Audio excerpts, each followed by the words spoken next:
Hello,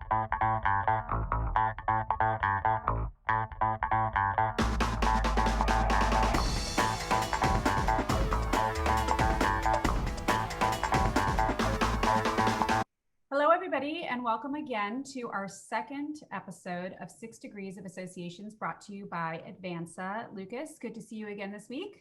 Good morning. Good morning. And we're so excited that actually our 6 Degrees of Associations worked right away. If you remember, Deidre Daniel suggested that we speak with Teri Carden just 2 weeks ago. And look who's here today. Teri Carden, welcome. Woohoo. Hi, y'all. Thanks for having me. For being so responsive and quick and making some time for us today.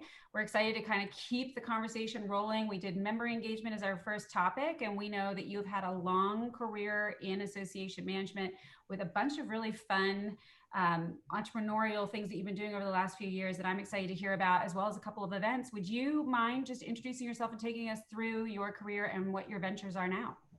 Yeah, sure thing. I could easily take up this whole entire episode, but I'm going to spare you with that.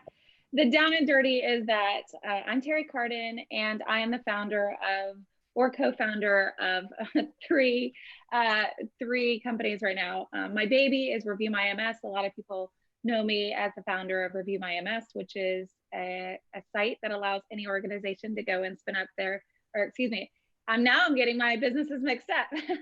Review My MS is a site that allows any organization to go and give a review on their association management software, and then they get to read all the reviews. I have more than 1,000 reviews on 70 different platforms. So that's really cool to see the community come together and embrace a Yelp-like experience for association management software. And then my newest baby is 100 Reviews, which is a platform that allows any organization to spin up their own review site. So if an organization wants a site kind of like Review My MS, but for their own industry, that's what 100 Reviews does. And it is a revenue generator for them. We have associations that are operating in the black on their reviews site, which is really exciting. And then I have the newest baby of them all is nondues, which I think the lion's share of our conversation today is going to be about that, which has been turmoil and excitement and all of the things that 2020 has brought to events. Yeah, so help me get up to speed on this, because as everyone knows, I'm sort of always the resident newbie in the industry here. How long has non-dues been going on, or was this in fact your inaugural year? Yeah, this was our first year. We were going to have non-dues, and it's not my first run at association events, though. In running Review My MS, I spun up an event called AMS Fest. Right. And AMS Fest was held twice, or it's still held twice a year. It was being held in Chicago and in DC, then in the fall, Chicago in the spring. And it was a great event for association executives who were somewhere in the buying process of selecting an AMS to be able to come and have a lot of fun around a serious conversation. Well, I got to sell that event to Association Trends, and they've done a phenomenal job. And oh my gosh, talk about pivot and taking event to a completely new level. Them being able to bring a virtual avatar type experience to AMS Fest has been really cool to participate in. But in the same vein, I was actually able to, my partner and I spun up an event called Non-Dues. So same idea, same concept, but totally different topic around non-dues revenue. It's exactly what it sounds like. It's a really serious topic, money, bottom line, all of the things associations are worried about right now, especially. We're super sensitive to that bottom line right now so that we can keep our people on, so we can keep propelling our missions forward. And so non-dues revenue is a really hot topic right now, but yet again, adding a lot of fun to what can be a really serious topic. This year, Erin, it was supposed to be in the Bell Tower in downtown Nashville, and in May, and I was kind of foiled. So, but that's okay. You'll hear more about how I'm hanging in there. Yeah, you pivoted quickly around that, and I think that's really exciting because a lot of people in the association world, as well as any corporate world right now, are having to pivot for their live experiences and for their engagement. And in the association world, of course, non-dues revenue has been a huge source of conversation. We were actually just reading an article last week by the American Bar Association where they're like expressing that they're getting caught up in this hamster wheel of I think they called it the expense reduction treadmill, like Yeah. people thinking they can sort of help their budget by cutting their costs, but at some point you start reducing your value if you cut too many costs. And then you don't want to diminish your brand by constantly reducing the cost of membership or things like that. So non-dues revenue is a hugely important topic right now. So how did you go ahead and make the decision to keep the event going? It's still going through this month. I saw a couple of fun sessions coming up, if I'm right, Spectacular. October.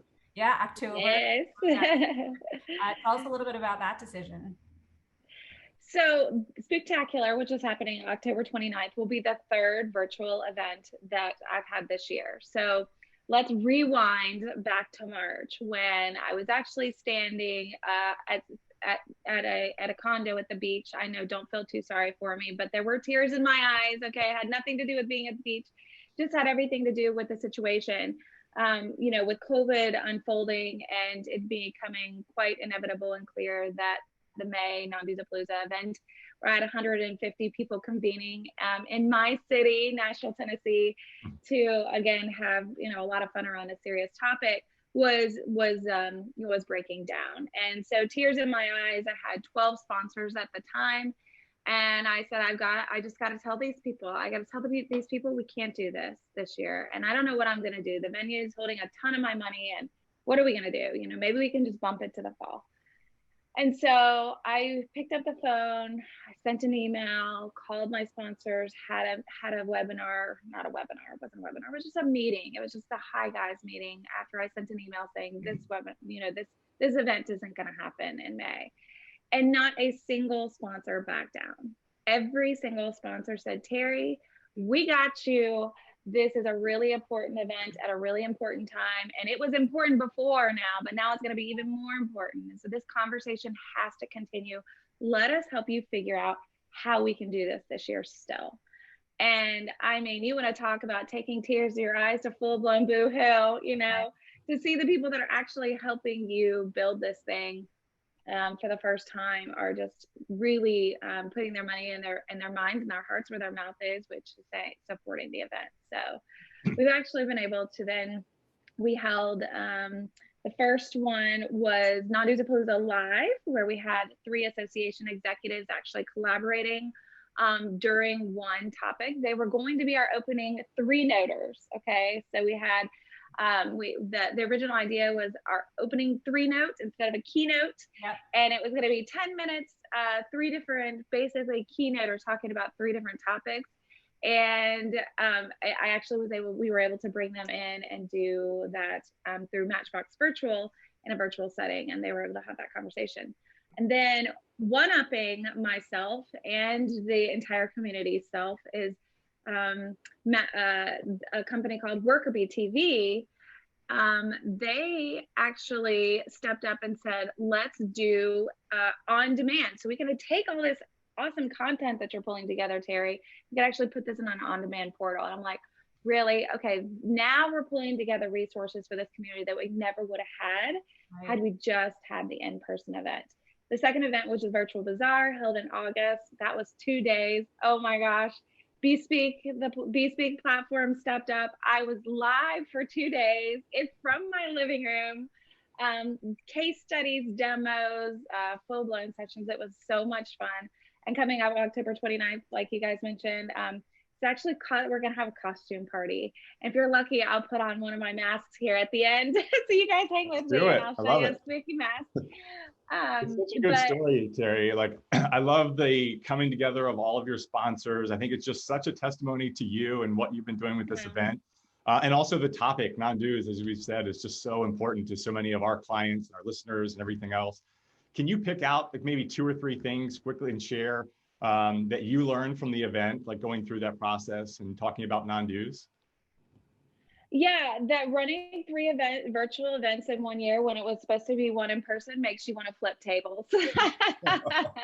I'm just, despite all of the community coming together, it being so wonderful. I'm done, guys. I am so done. This is me telling the world I am done. And you know, there's a lot of sensitivities that are happening in the world right now as we creep up toward the end of the year. And so I'm hoping seriously by November 1, this community has gotten as much out of it, the value out of it as what they possibly can. one thing that I've stuck by, Lucas, that's not just something I've learned from Non-Dues of Palooza, but I've learned kind of throughout my events creating experiences, is that, you know, Erin, you talked about price, right? And you talked about this bar association that's grappling with, like, do we make this free or do we charge for this? And like, how can we remain sensitive to our members who are possibly going through a trying time, yet still be able to keep our organization afloat? One of the tricks that I've kind of learned is put a freaking price tag on it, people. Put a price tag on it. Okay. Do not devalue yourself. Okay. Do not diminish yourself. Also, don't do this whole, like, just give us whatever you think it's worth thing, right? Like, no, stop doing that. Okay. But what you can do to kind of save your members, okay, is you can say, I promise you right now, you will get the value out of this event. So my promise to every single person that registers, I don't care if you're a sponsor or you're a consultant, you're an industry partner, you're an association executive, my promise to you that if you do not get the value out of Non-Dues of Palooza, I don't care if we're in person, I don't care if it's a virtual event, you don't get what that price tag, the value back out of it, all you have to do is ask me for your money back. That's it. Just ask me for your money back, and I will, no questions asked, I will gladly give you your money back. And what that's doing is that's holding my feet to the fire to provide more than the value that I'm stating. And it's also allowing those attendees to say, you know what, she believes in what she's doing here, and there is value here, and I am going to pay this, and I do have an out if for some reason something happens, or you know, I lose my job or something, you know.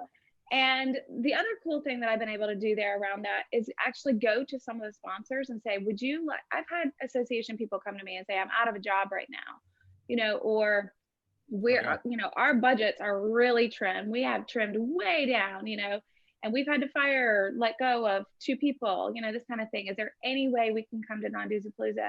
And the answer is always absolutely. Absolutely, you can be a guest in my home. You have a desire to be here. You have a desire to be a part of this community. And then I match up a sponsor with that person, and the sponsor actually pays the person's registration fee, and everybody's happy. That's great. Very cool. We talked about this with Deidre, Lucas, in the sense that it's true in this virtual world, everyone's trying to figure out what do sponsorships look like right now? How do we just make sure that content is king? And what I think a lot of people don't realize is, one, you're relying on your audience who has no skin in the game if you don't charge them, to not take another meeting during those 2 hours that your webinar is running, or not just take advantage of the fact that a link will be sent and they can watch it later. And so they don't need to tune in live, which of course people don't then realize that there's value when you're in your position. You're running value on both sides. You're running value for your sponsors, and then you're also running value for your attendees. So now your sponsors feel they're carrying an undue burden of the cost of the event without necessarily seeing how they're then also getting the value back. So I think it's a really smart way to think about it of, you know, maybe you're not charging the same that you would have for an in-person event. Naturally, your costs are likely down anyway, if that's the case. But having a payback guarantee, you're right, holds everyone to the fire. But again, also even for the attendee, you know, everybody likes to feel that they got some dog in the fight. So there's a reason why they want to show up today, because it becomes too easy with so much content for us to just go, I mean, I did sign up for that webinar, but it's free. It's not going to cost me anything. And I really got to go run out and do this thing. And then you never know whether they even show up. And then you're sitting on the other side of the problem, right? So I think that's really great. And what I also heard you saying, although you didn't say it was specifically one of the things you learned, but in telling the story, is look to technology partners, look to other platforms, look to other ways in which you can get some of your messaging out and engage with your audiences. It sounds like a lot of people came to you and said, hey, we can provide this platform that would help you. Is that another fair takeaway that you sort of? Oh, absolutely. I mean, just because I'm sort of this middleman, you know, here, that's what I feel like. I'm just a middleman between the superheroes and the people that need the help from the superheroes. And it's just been really, really, really cool to be a part of that. Yeah. And at the end of the day, whether the event is live or virtual, we talk about it as sort of 2 sides of the fence, but really the solution is the same, right? It's actually bringing the attendees together with the exhibitors, and that actually creates the value. Like ultimately, the member gets the most out of finding the right solutions, and the solution providers ultimately get the clients and customers that they want to connect with within the industry. So yeah, right. I mean, so there are 3 things that sponsors or paid vendors, whether we call them partners, sponsors, whatever the nomenclature is there are three things that they want. They either want leads, they want brand exposure, or they want to be a content leader. They want one of those three things. And so I basically have one by one asked each one of the sponsors, what is it that you want? What is it that you're looking for, out of this event? And 9 times out of 10, it's leads and connections with people who are looking for innovative ways to generate non-dues revenue, right? Sure. And then some of them say content too. And then some of them say, of course, more brand exposure. We want to stand beside a small events like this one in the industry to say, like, we get it. We get what small businesses are really doing in the association space. Yeah. Yeah, well, I'm excited to see how non-Duesapalooza ends up at the end of the day. And I do think that these things are also creating a lot of thoughts for people. And Lucas and I are going to go into this in future episodes about what does it look like when we do come back live? Because we are now having to focus on a couple of different value propositions. A lot of companies may have just been writing the same check every year to get their banners in conference halls. And now we're in the situation where the banner or the logo at the bottom of the screen isn't cutting it, and you're having to actually create really engaging moments. And I think it's a great thing for the industry that it's pushing us all to think differently about how we do engage with the audiences at these, even when we go back to being in person. So I appreciate all your insights. As you know, at the end of every episode, we always ask the current guest to help us out with this 6 degrees of associations. Do you, Teri Carden, have someone you would recommend we talk to that could be helpful and useful to our audience? Absolutely. I mean, lucky me, as you've already heard, just like a little glimpse, I am so, as we say here in the South, blessed. I don't toss that word around very often, but I am just so fortunate that I have so many smart and giving people in my inner circle here in the association network. But one that comes to mind immediately, and I think is super relevant for your show, he's kind of new to my circle a little bit, but he's going to actually be speaking at the October 29th Non-Duesapalooza. And he and I are collaborating on some new content together as well to speak at different conferences around in 2021. So I'm super excited to hopefully throw this name out there and get him on your show. Dr. Michael Tatonetti. Okay. He's a CAE, and he's also a pricing professional. So he actually has a CPP, which makes him a pricing professional. But right now he does consulting for associations, but he's also the director of certification and education for the Professional Pricing Society. So, I mean, talk about the collaboration of efforts there. He's a really cool guy. So that's awesome. I've heard the name. I've not had the pleasure of meeting in person, so we're looking forward to it. Sounds great. We'll make it happen. Well, Teri, you're a delight, and congratulations on all the success and the ability to just pivot in a time when a lot of other people are still kind of trying to figure out how to make a change. And we can't wait to hear some more findings and maybe even hear from some guests that attended Non-Duesapalooza so that we can share out some of the wonderful nuggets that you're allowing people to learn in that environment. So thank you so much for being here. You're so welcome. I'll spare you the mask because it's a little scary. Oh. And if people are kind of weirded out by it.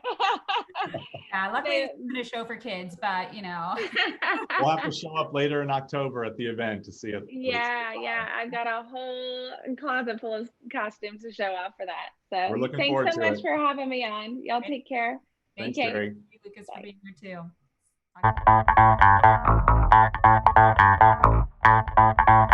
too.